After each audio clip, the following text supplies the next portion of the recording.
The main goal of this project is to develop an infoviz that allows any user to observe the impact of lifestyle factors on heart attack mortality rate in the United States.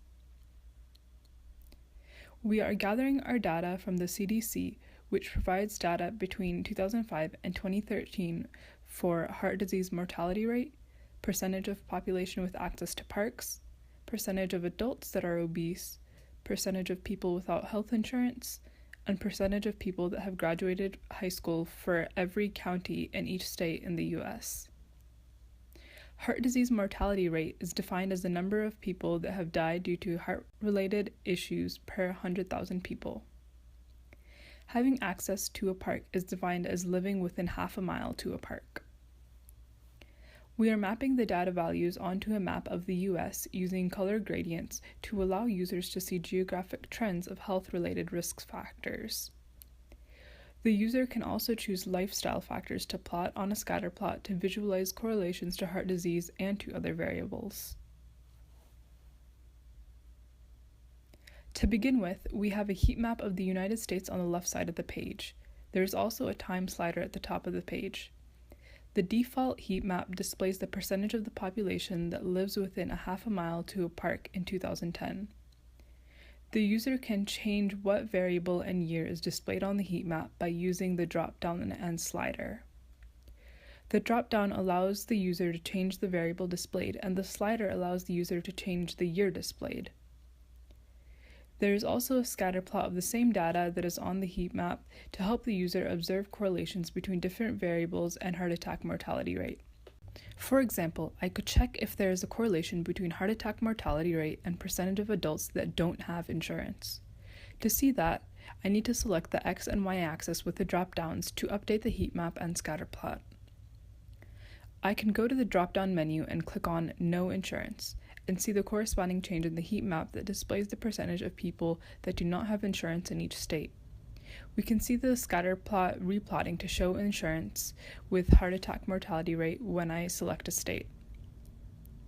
For Oregon, we can see that all the counties with under 20% of people without insurance tend to have heart attack mortality rates under 100. Once the percentage of people without health insurance goes over 20%, some counties start to show higher heart attack mortality rates. If we want to see how a variable changes over time, we can adjust the slider at the top. For example, if we want to see how poverty changes from 2005 to 2013, we use the drop-down to select poverty and the slider to change the year. When we adjust the slider, we will see the heat map update, but not the scatter plot, since the scatter plot only activates when a state is clicked on. I can also change the variables on the scatter plot to see the relationships between different variables for the state I clicked on.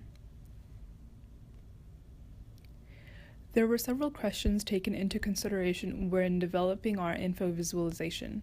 However, we will go over 3 important questions. Our first question is, are there any spatial trends in health-related data across the United States? Examples of spatial trends that could be found in our visualization are which places have more heart disease-related death than others, or which regions have a greater percentage of people with access to parks than other places. Our infoviz answers this with our heat map that shows how a variable selected by user based on time selected by that user is. Along with this heat map, there's a scatter plot to allow the user to understand the relationship between the variables for a specific county. The heat map gives an overview of the spatial trends, and the scatter plots give a more detailed view of the trends themselves. Our second question is, how does the percentage of people who have died from heart attacks change over the years? We can get the answer to this question by selecting heart attack mortality from the drop-down and then using the slider to see how heart attack mortality changes over the years. We can see that there is an overall decrease in the number of people dying each year from heart attacks. Our third question is there any relationship between variables other than heart attack mortality rate? Yes, there seems to be a relationship between the percentage of the population that is in poverty and the percentage that does not have insurance. You can see throughout the years that in Georgia, counties with a higher percentage of the population in poverty have a higher percentage of the population without insurance as well.